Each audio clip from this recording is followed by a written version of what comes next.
Revanth Reddy America పర్యటనలో ఉన్నారు. నిన్న న్యూయార్క్కి చేరుకున్నారు. పెట్టుబడులే లక్ష్యంగా భేటీలు, రాష్ట్రాన్ని గొప్పగా అభివృద్ధి చేయడమే మనందరి కళ అంటూ రేవంత్ రెడ్డి చెప్పుకొచ్చారు. అలాగే అమెరికా వెళ్లిన సీఎం బృందానికి కేటీఆర్ శుభాకాంక్షలు తెలియజేశారు. రాజకీయాల కంటే తెలంగాణకే మా ప్రాధాన్యం ఉంటుందంటూ కూడా ఆయన ట్వీట్ చేశారు. నిర్మాణాత్మక పెట్టుబడులు తీసుకురండి. కేసీఆర్ దార్శనికతతో ప్రపంచ దిగ్గజ సంస్థలు హైదరాబాద్కు వచ్చాయి.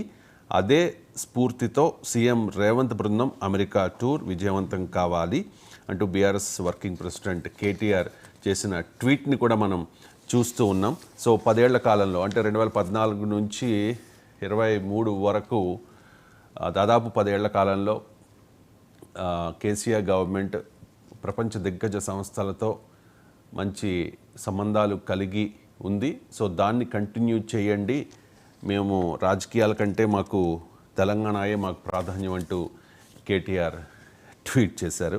ఇక నెక్స్ట్ వార్త, వక్ఫ్ అపరిమిత అధికారాలకు చెక్. అంటే దేశవ్యాప్తంగా వక్ఫ్ బోర్డులకు 10 లక్షలకు పైగా ఎకరాల భూమి ఉన్నట్లు ఒక అంచనా. సో ప్రతిదీ తన ఆస్తేనని బోర్డు ఏకపక్షంగా ప్రకటించడం కుదరదు. ప్రతిపాదిత భూములు తనిఖీ తప్పనిసరి. బోర్డుల్లో మహిళలకు కూడా చోటు ఉంటుంది. ఆస్తుల పరిరక్షణ బాధ్యత కలెక్టర్లకు. 40 సవరణలకు కేంద్ర కేబినెట్ ఓకే.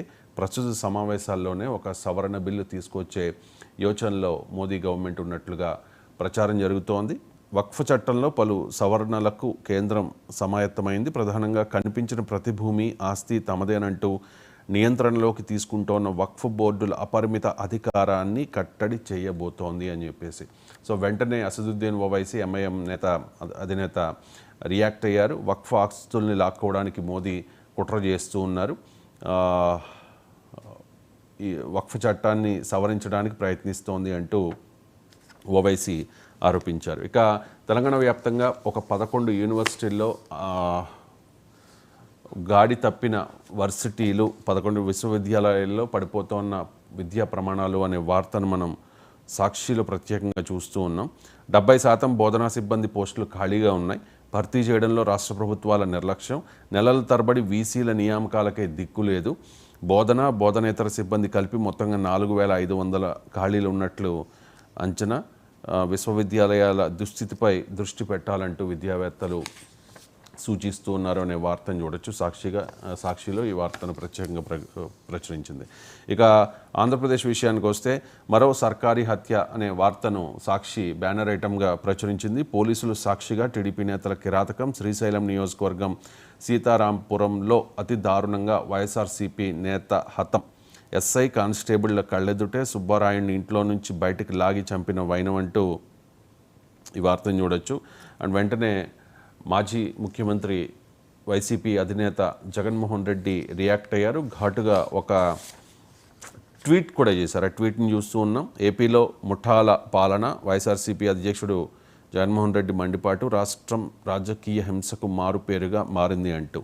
ఆంధ్రప్రదేశ్లో ప్రజాస్వామ్యం ప్రభుత్వ స్థానంలో ముఠాల పాలన కనిపిస్తోంది. ఈ 2 నెలల కాలంలో ఏపీ అంటేనే రాజకీయ హింసకు మారుపేరుగా మారిపోయింది. పరిస్థితిలో ఏమాత్రం మార్పు రావడం లేదు. ప్రభుత్వంలో పెద్దల ప్రోత్సాహంతో జరిగే ఘటనలు, అధికారంలో తమ పార్టీ ఉందనే ధీమాతో చేస్తోన్న దాడులు, రాజకీయ ప్రేరేపిత దుశ్చర్యలు రాష్ట్రంలో ప్రతిరోజు జరుగుతూనే ఉన్నాయి. నంద్యాల జిల్లాలో నిన్న రాత్రి జరిగిన హత్య, ఎన్టీఆర్ జిల్లా జగ్గయ్యపేటలో జరిగిన దాడి ఘటన వీటికి నిదర్శనాలే. ప్రజలకిచ్చిన హామీలను నారా చంద్రబాబు నాయుడు నిలబెట్టుకోలేకపోవడంతో ఎవరూ ప్రశ్నించకూడదని, రోడ్డుపైకి రాకూడదని ప్రజలను, వైఎస్ఆర్ కాంగ్రెస్ పార్టీ నాయకులు, కార్యకర్తలను భయభ్రాంతులకు గురి చేయడానికి ఇలాంటి దుర్మార్గాలకు పాల్పడుతూ ఉన్నారు. ఈ దారుణాల బాధితులకు అండగా ఉంటూ తమ పోరాటాన్ని కొనసాగిస్తామంటూ వైఎస్ జగన్మోహన్ రెడ్డి కాస్త ఘాటుగా ట్వీట్ చేశారు. ఇక గోబెల్సే సిగ్గుపడేలా అంటూ ఒక వార్తను ఆంధ్రజ్యోతిలో మనం చూస్తూ ఉన్నాం. అబద్ధాలే పునాదిగా జగన్ రాజకీయం చేస్తూ ఉన్నారు. చిత్తుగా ఓడినా కూడా జగన్మోహన్ రెడ్డి తీరులో ఎటువంటి మార్పు రాలేదు. బాబు ప్రభుత్వంపై విషప్రచారం చేస్తూ ఉన్నారు. హత్యలు, ఏపీలో ముఠాల పాలన కొనసాగుతోంది. టీడీపీ నేతల దాడులు పెరిగిపోయాయి. 36 హత్యలు అంటూ అబద్ధపు ప్రచారాలు చేస్తూ ఉన్నారు అంటూ ఈ వార్తను ఆంధ్రజ్యోతి ప్రత్యేకంగా ప్రచురించింది. బాబు ప్రభుత్వంపై విషప్రచారం, 36 మంది రాజకీయ హత్యలట. ప్రభుత్వం పేర్లు అడిగితే సైలెంట్. అంటే 36 మంది పేర్లు ఇవ్వండి, వాళ్ళ మీద వెంటనే బాధితులకు న్యాయం చేస్తాం, ఎవరైతే ఈ 36 మందిని హత్య చేశారో వాళ్ళ మీద యాక్షన్ తీసుకుంటామని చెప్పి హోమ్ మినిస్టర్ అనిత కూడా అడిగితే ఇప్పటివరకు వైఎస్ఆర్ కాంగ్రెస్ పార్టీ నుంచి ఆ లిస్ట్ అయితే బయటికి రాలేదు. ఆరోపణలు అయితే మాత్రం కంటిన్యూ చేస్తూ ఉన్నారు.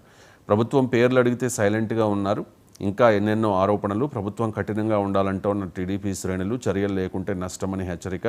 జగన్ వైఖరితో సొంత పార్టీలో కూడా అసంతృప్తి ఉంది అంటూ ఈ వార్తను ఆంధ్రజ్యోతిలో మనం ప్రత్యేకంగా చూడొచ్చు. ఇక సంక్షేమం, అభివృద్ధి, రాష్ట్ర పునర్నిర్మాణానికి చంద్రబాబు నాయుడు సమగ్ర వ్యూహం.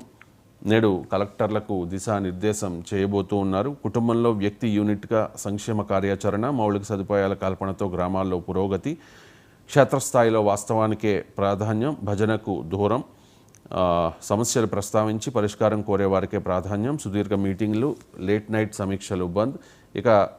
ఇకపై శని ఆదివారాల్లో సమావేశాలు రద్దు అంటూ సంక్షేమం, అభివృద్ధి బ్యాలెన్స్ చేసుకుంటూ ఏ రకంగా పాలన అందించాలి అనే దాని మీద సమగ్ర వ్యూహంతో చంద్రబాబు నాయుడు అడుగులు వేస్తున్న వార్త. ఇక వాలంటీర్ల వ్యవస్థకు ఉరి అనే వార్తను సాక్షిలో చూడొచ్చు. వాలంటీర్ల వాట్సాప్ గ్రూపులన్నింటినీ తక్షణమే తొలగించాలని అన్ని జిల్లాల కలెక్టర్లకు సూచిస్తూ ఆ శాఖ డైరెక్టర్ శివప్రసాద్ ఆదేశాలు జారీ చేసిన నేపథ్యంలో, అంటే వాలంటీర్ల విషయంలో ఆ వ్యవస్థను మేము కొనసాగిస్తాం, మీకు 10,000 రూపాయల పారితోషికం ఇస్తాం అంటూ కొన్ని హామీలు ఇచ్చారు చంద్రబాబు నాయుడు.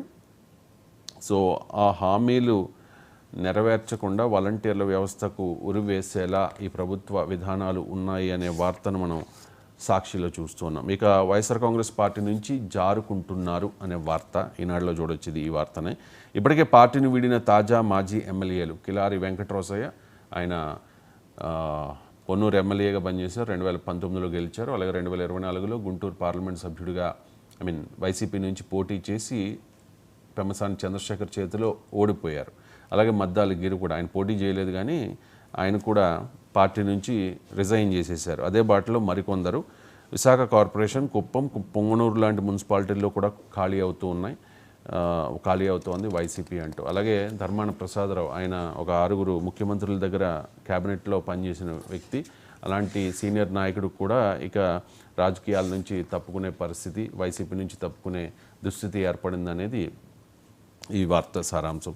ఇక యూట్యూబర్లపై ఆంక్షల పిడుగు అనే వార్తను చూడొచ్చు. ప్రసార సేవల నియంత్రణ సవరణ బిల్లు పేరిట నిబంధనలు, కాపీ ఇచ్చిన ప్రతి వ్యక్తికి బిల్లుపై వాటర్ మార్క్, కేంద్రం గోప్యత, కొద్దిమందితోనే చర్చలు జరిపింది, విమర్శించే వారికి ఇకపై గడ్డు పరిస్థితులు, నిఘాలోకి యూట్యూబర్లు, ఇన్ఫ్లుయెన్సర్లు, నిబంధనలు కఠినం, భారీ జరిమానా, నిషేధం, చట్టం రూపం దాల్చితే భావ ప్రకటన స్వేచ్ఛ కూడా ఖతమవుతుంది, సోషల్ మీడియాపై ఉక్కు పాదమేనంటూ విపక్షాలు అభ్యంతరం వ్యక్తం చేస్తూ ఉన్నాయి, ప్రతిపక్షాలు అండగా ఉండాలి అంటూ పలు యూట్యూబర్లు రిక్వెస్ట్ చేస్తూ ఉన్నారు. ఇక 2029లో కూడా వచ్చేది ఎన్డీఏ సర్కార్ అంటూ హోంమంత్రి అమిత్ షా ధీమా వ్యక్తం చేస్తూ ఉన్నారు. 2029లో కూడా మోదీయే పీఎం అవుతారు. అండ్ కాంగ్రెస్ పార్టీ చాలా ఆరోపణలు చేస్తోంది, కానీ 2014, 19, 24 ఈ 3 ఎన్నికల్లో కాంగ్రెస్ పార్టీకి వచ్చిన సీట్ల కంటే ఇప్పుడు భారతీయ జనతా పార్టీకి వచ్చిన సీట్లు ఎక్కువ అంటూ కూడా ఎద్దేవా చేసే ప్రయత్నం చేశారు. ఇక బంగ్లాదేశ్లో మళ్ళీ రక్తపాతం, అల్లర్లలో 93 మంది మృతి చెందారు, వందలాది మందికి తీవ్ర గాయాలు.